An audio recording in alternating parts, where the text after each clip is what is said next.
जालन्यात आज माजी पालकमंत्री तथा माजी मंत्री बबनराव लोणीकर यांच्या भरसभेतच एका दिव्यांगाने जाब विचारलाय। यामुळे काही काळ गोंधळाची परिस्थिती निर्माण झाली होती। आज जालन्यात माजी मंत्री तथा माजी पालकमंत्री बबनराव लोणीकर यांची सभा सुरू असतानाच एका दिव्यांग व्यक्तीने भरसभेतच लोणीकर यांना जाब विचारलाय। यावेळी निवडणुकांसाठी नुसते नारळच फोडताय की काय असा जाब या दिव्यांग व्यक्तीने विचारलाय। यामुळे या भरसभेतच एकच गोंधळाचं वातावरण निर्माण झालं होतं। चालू कर म्हणून सांगितलं ना, काम चालू करायला सांगितलंय, निधी देतो। हा, नारळ फोडू दे ना, गावातलं हे इकडे इकडे बोल तू, इकडे हे त्याला सोड सोड सोड।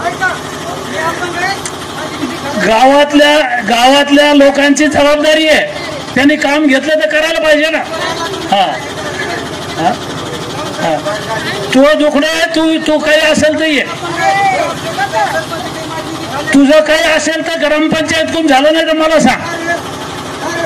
तो दुखणं कळालं, तू अपंग आहे, तुझा पगार चालू करायचा, चालू करून देतो ना। असं काय करलं येण्यासारखं, पगारापुरतं